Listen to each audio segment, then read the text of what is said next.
Today I'm back at Abe Kruger's Green Home renovation project here in North Ormond Park, Atlanta. And today, the home gets foam.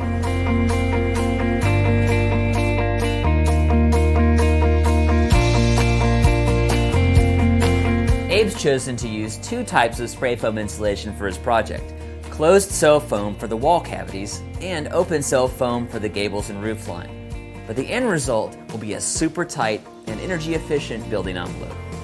I'm with Moody Osier of Premium Spray Products. They're a Marietta, Georgia-based company. It's always good to go local when you can. Moody, what are the benefits of spray foam insulation? One of the reasons why people will choose spray polyurethane foam over some of the traditional items such as fiberglass or cellulose is they're looking for that one major additional benefit, and that's the ability to provide air seal to a project. Basically, your spray foam is expanding to fill that wall cavity. Absolutely. It's a custom fit. It is. Because what will happen is, let's take closed cell foam for example. It expands roughly 30 times its original liquid volume. So what's going to happen is, no matter what the substrate is, it's going to find all the little nooks and crannies, which that's what you want to fill in to stop that air infiltration that occurs into a structure. Open cell foam, it expands about 120 times its original liquid volume. So you can imagine all the little expansion that it's doing and what it's able to cover when it expands to that degree. Brad Krilla with Advanced Energy Insulation is the spray foam contractor doing the installation. Brad, walk us through the process. We always come in, after the electrical and plumbing is completed. We prep all the walls, cover all the windows, can foam around all the windows, just do any prep work that may be needed, and then we just start the process of the installation. We'll spray and then come back and clean over any studs that need to be cleaned so the sheetrock has a good surface to be placed. I know in the attic, you're not going to have to do any trimming. Abe's not going to finish the attic space, so you're just going to leave the foam as it is. The more the better.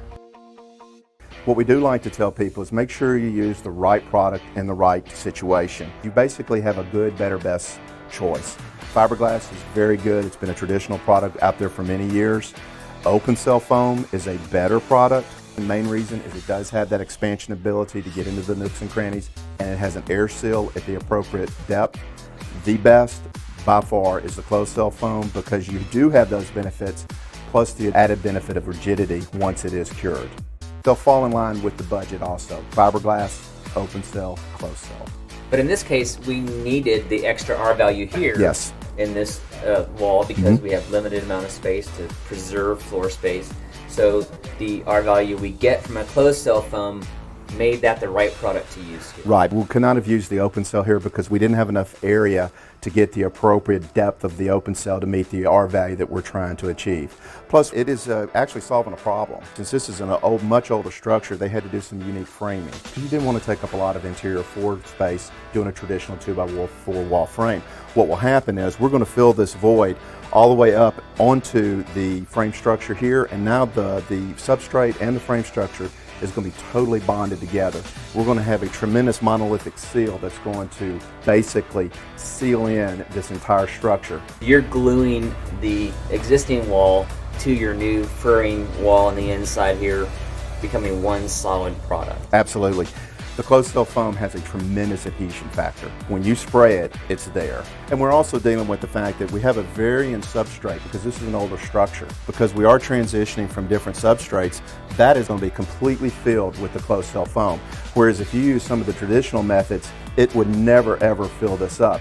One of the choices here was to go all the way to the roof line with the insulation versus the ceiling, which is maybe a traditional approach.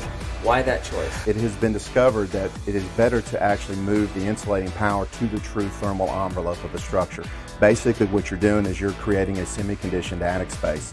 Therefore, when you see a lot of the construction, particularly in the southern parts of the country, you'll have the HVAC systems located up in the attic. They leak at a rate anywhere from 25 to 30, 33%. Well, guess what? At this point in time, you're not leaking out into the environment. It is staying within the thermal envelope. It has been proved to be a much more energy efficient structure. Foaming your home. That's just another easy way to be green. As always, our challenge to you: put your green on one leg at a time. Join the community by subscribing to our YouTube channel and help spread the green by liking our videos and sharing with your friends. Greenshorts.com. That's shorts, with a Z.